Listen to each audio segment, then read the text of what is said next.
There are challenges to being a woman in this profession. It is still male dominated at the highest levels. I also think that as a woman in this profession, I have a duty to help other women who are coming up in the profession, so that there are more women attorneys in the profession to look at, to be inspired by each other and to help each other. I recently learned that there are only 7% of the lawyers who are lead counsel in trial representing criminal defendants are women.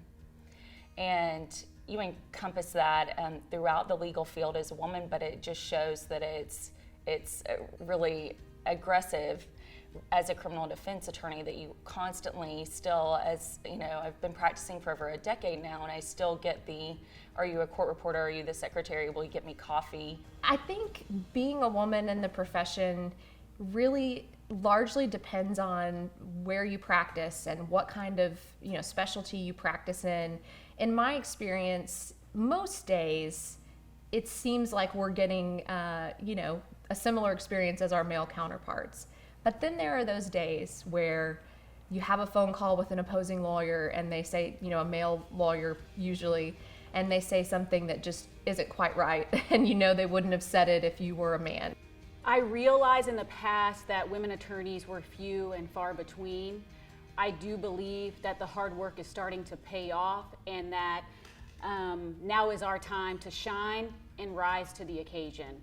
I believe that there are roads that we still must go down, but everyone in the audience should be applauding for their hard work themselves and for those that have come before us. Coming out of law school, seeing the women who led the organization and kind of wanting to emulate their style. A lot of the past presidents and current and future presidents are these rock star women who, have excelled in their profession. They're helping other women.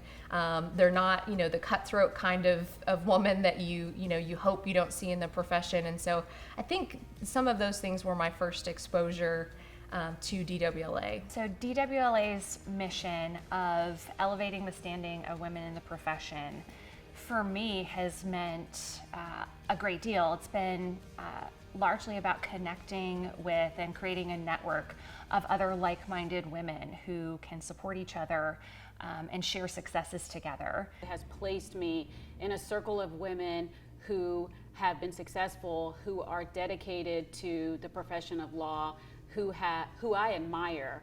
And I get to take from those women all of their strengths and their weaknesses and help mold myself into the best person and attorney that I can be in a short amount of time. Just really applaud the women who started the organization for focusing on such a foundational element of what women lawyers need. We need to build each other up. And when you focus on that one positive principle, amazing things happen.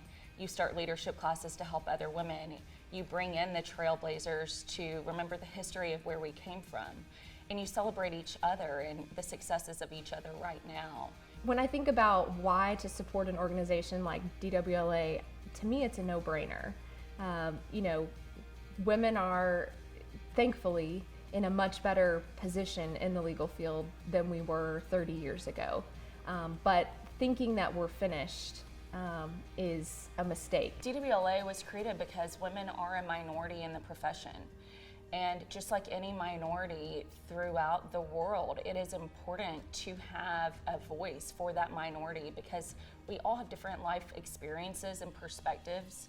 And if someone is not voicing the perspective of a minority group, then how else are you going to learn about that perspective and have it represented? And we all know that diversity changes the world. Studies show that there are still only less than 20% of equity partners in large law firms are women, even though 50% of law school classes that are graduating are women. So women are leaving the profession somewhere along the way. But as long as we still see that there is a need for women to support other women and some gaps in the profession, DWLA will be around.